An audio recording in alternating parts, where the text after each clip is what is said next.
आज है 26 सितंबर शुक्रवार का दिन। नमस्कार। हरकारा के इस ऑडियो अंक में आपका स्वागत है। हरकारा लेकर आया है आज के न्यूज़लेटर का पॉडकास्ट, जिसे आपके लिए तैयार किया है निधीश त्यागी के साथ राजेश चतुर्वेदी, गौरव नौरियाल और फलक अफशान ने। जिन खबरों का जिक्र हम यहाँ कर रहे हैं, उनके लिंक्स और विस्तृत जानकारी मूल न्यूज़लेटर में है। सुनिए ऑटोमेटेड आवाज में। हरकारा यानी हिंदी भाषियों के लिए क्यूरेटेड न्यूज़लेटर।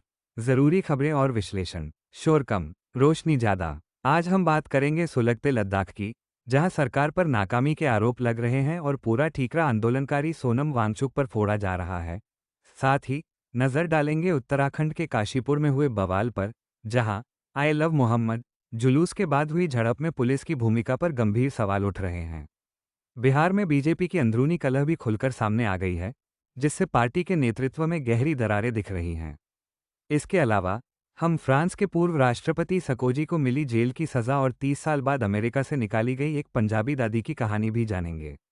तो चलिए शुरू करते हैं आज की बड़ी खबरें विस्तार से। आज की पहली और सबसे बड़ी खबर लद्दाख से है, जो सुलग रहा है। केंद्र सरकार अपनी गलतियों को मानने और सुधारने के बजाय लद्दाख हिंसा का ठीकरा जलवायु कार्यकर्ता सोनम वांगचुक पर फोड़ रही है। सरकार ने पहले तो 15 दिनों तक चले आंदोलन पर कोई ध्यान नहीं दिया, लेकिन जैसे ही आंदोलन हिंसक हुआ, उसने सोनम वांगचुक और विपक्षी दल कांग्रेस को निशाना बनाना शुरू कर दिया। लद्दाख को पूर्ण राज्य का दर्जा और संविधान की छठी अनुसूची के तहत जनजातीय क्षेत्र बनाने की मांग को लेकर चल रहा आंदोलन 24 सितंबर को हिंसक हो गया। लेह में हुए इन प्रदर्शनों में 4 लोगों की मौत हो गई और दर्जनों लोग घायल हो गए, जिसके बाद पूरे शहर में कर्फ्यू लगा दिया गया। इस हिंसा के बाद केंद्र सरकार ने आंदोलन के प्रमुख चेहरे सोनम वांगचुक को सीधे तौर पर जिम्मेदार ठहराया। इतना ही नहीं, हिंसा के अगले ही दिन वांगचुक के गैर सरकारी संगठन यानी एनजीओ का विदेशी फंडिंग लाइसेंस एफसीआरए भी रद्द कर दिया गया। अब इस मामले में सीबीआई की भी एंट्री हो गई है। केंद्रीय जांच ब्यूरो ने सोनम वांगचुक के संस्थान Himalayan institute of alternatives Ladakh यानी एचआईएल के खिलाफ विदेशी चंदे के कथित उल्लंघन की जांच शुरू कर दी है। अधिकारियों का कहना है कि अभी तक कोई एफआईआर दर्ज नहीं हुई है, लेकिन सीबीआई की टीमें 2022 से 2024 के बीच मिले विदेशी फंड की जांच कर रही हैं। उधर सोनम वांगचुक ने इन सभी आरोपों को खारिज कर दिया है। पीटीआई के मुताबिक उन्होंने कहा कि उनके संस्थान ने कोई विदेशी फंड नहीं लिया, बल्कि संयुक्त राष्ट्र जैसे अंतर्राष्ट्रीय संगठनों को अपनी सेवाएं दी, जिसके बदले उन्हें भुगतान मिला और उस पर टैक्स भी चुकाया गया। वांगचुक ने आरोप लगाया कि उन पर चारों तरफ से हमला किया जा रहा है, पहले राजद्रोह का मामला, फिर जमीन वापस लेने का आदेश और अब सीबीआई जांच और आयकर के समन।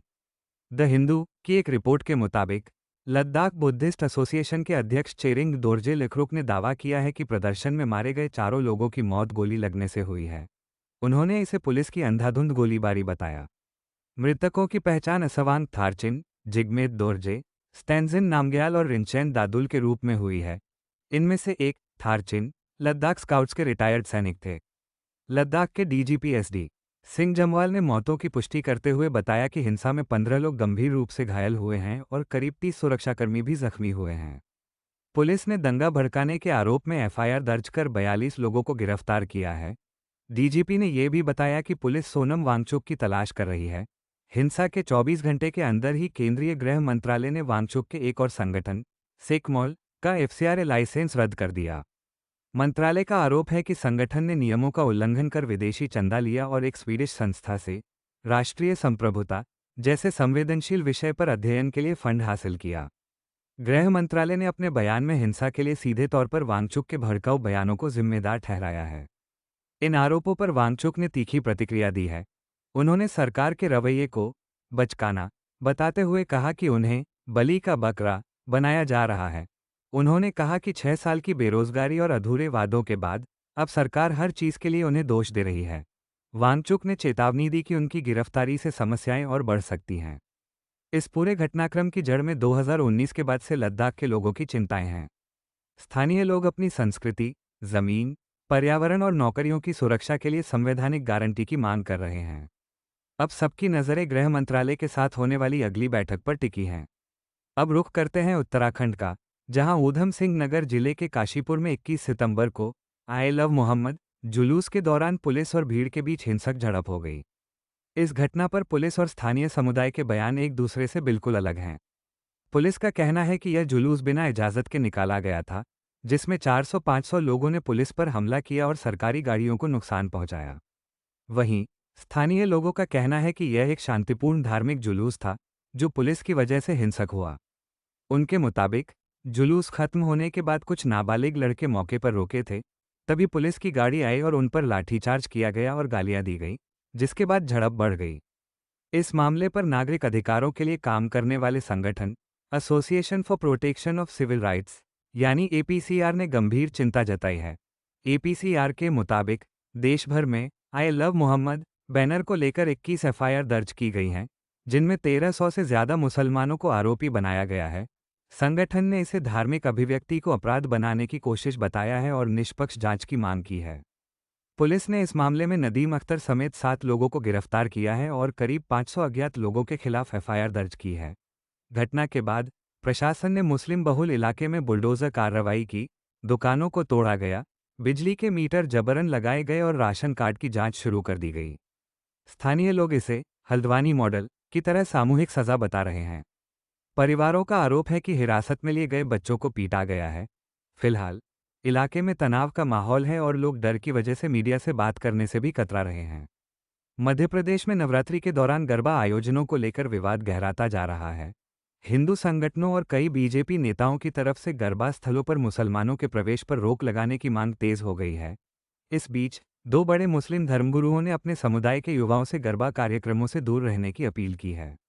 रतलाम के शहर काजी मौलवी सैयद काजी अहमद अली ने मुस्लिम युवाओं से गरबा में शामिल न होने की अपील की है। उन्होंने कहा कि ऐसा करने से हिंदू आयोजकों की भावनाएं आहत हो सकती हैं और यह इस्लामी सिद्धांतों के भी खिलाफ है। इसी तरह भोपाल के नायब काजी मौलाना अली कादर ने भी कहा कि मूर्ति पूजा से जुड़े आयोजनों में मुस्लिमों की भागीदारी इस्लाम में स्वीकार्य नहीं है। यह अपीलें तब आई हैं जब हिंदू जागरण मंच जैसे संगठन गरबा पंडालों में गैर हिंदुओं, खासकर मुसलमानों के प्रवेश पर पूरी तरह से पाबंदी लगाने की मांग कर रहे हैं। भोपाल के एक गरबा पंडाल में तो गरबा में जिहादियों को अनुमति नहीं है लिखा पोस्टर भी लगा दिया गया है। कुछ जगहों पर तो गैर हिंदुओं की पहचान के लिए तिलक लगाने, कलावा बांधने और गौमूत्र छिड़कने जैसे आस्था परीक्षण की योजना भी बनाई जा रही है। इस विवाद को राजनीतिक हवा भी मिल रही है। मोहन यादव सरकार के कई मंत्री और बीजेपी विधायक गरबा में गैर हिंदुओं के प्रवेश पर रोक लगाने की मांग का समर्थन कर चुके हैं। हालांकि इस सांप्रदायिक माहौल के बीच इंदौर से सौहार्द की एक तस्वीर भी सामने आई है। दुकानदार बलवंत सिंह राठौर मुस्लिम दुकानदारों को जबरन हटाए जाने का विरोध कर रहे हैं। उनका कहना है कि हिंदू और मुसलमानों के बीच के भाईचारे को टूटने नहीं देना चाहिए। बिहार में सत्ताधारी बीजेपी के भीतर की कलह अब खुलकर सामने आ गई है, जिससे पार्टी के नेतृत्व में गहरी दरारें दिख रही हैं। यह विवाद तब शुरू हुआ जब जन स्वराज के संस्थापक प्रशांत किशोर ने बिहार बीजेपी अध्यक्ष दिलीप जायसवाल, स्वास्थ्य मंत्री मंगल पांडेय और उप मुख्यमंत्री सम्राट चौधरी पर भ्रष्टाचार के गंभीर आरोप लगाए। मामला तब और बढ़ गया जब पार्टी के ही वरिष्ठ नेता और पूर्व केंद्रीय मंत्री आर.के. सिंह ने इन आरोपों पर अपनी ही सरकार के उप मुख्यमंत्री से सार्वजनिक रूप से जवाब मांग लिया। अपनी ईमानदार छवि के लिए जाने जाने वाले आर.के.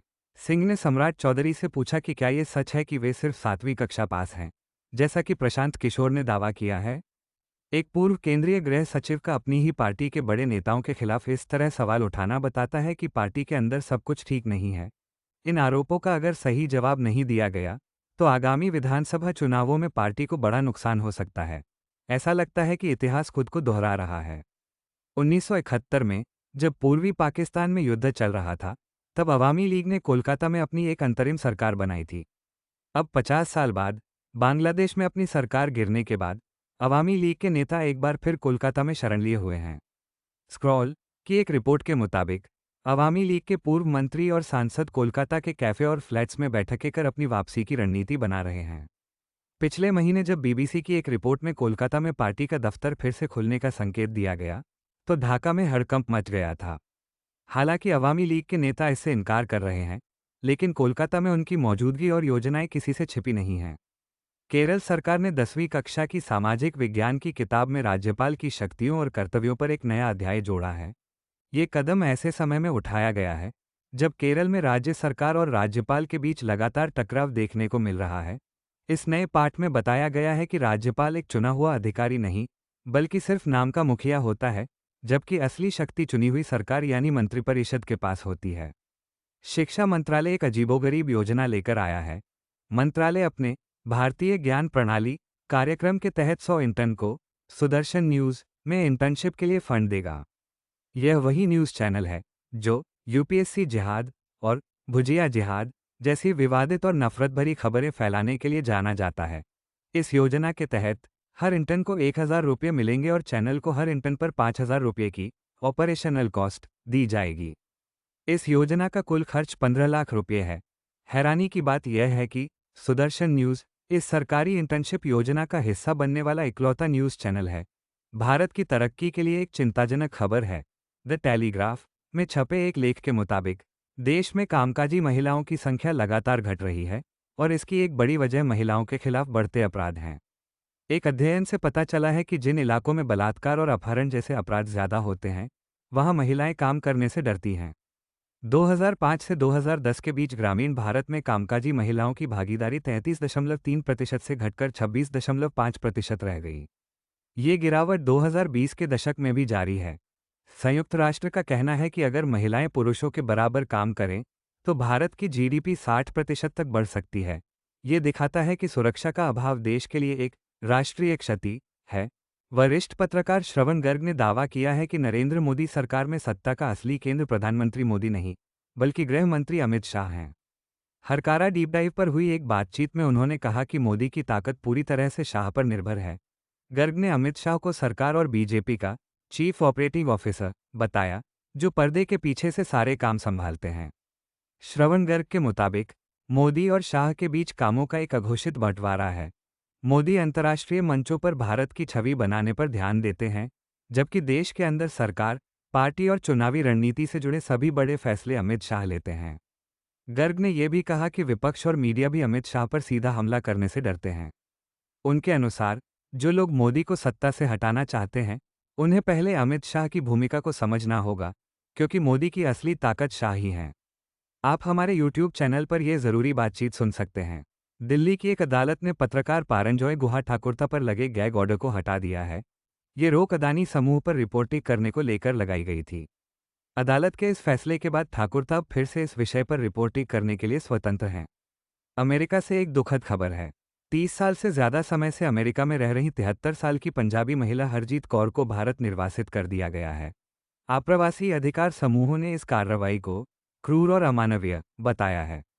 और अंत में फ्रांस के पूर्व राष्ट्रपति निकोलस सरकोजी को 5 साल की जेल की सजा सुनाई गई है।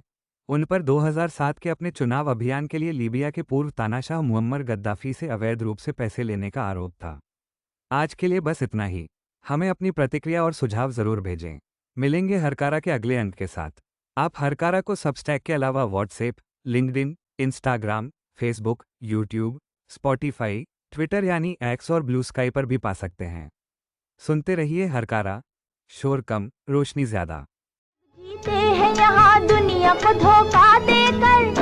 आज की ताजा खबर, आज की ताजा खबर, आज की ताजा खबर। आओ काका जी इधर, आओ मामा जी इधर, सुनो दुनिया।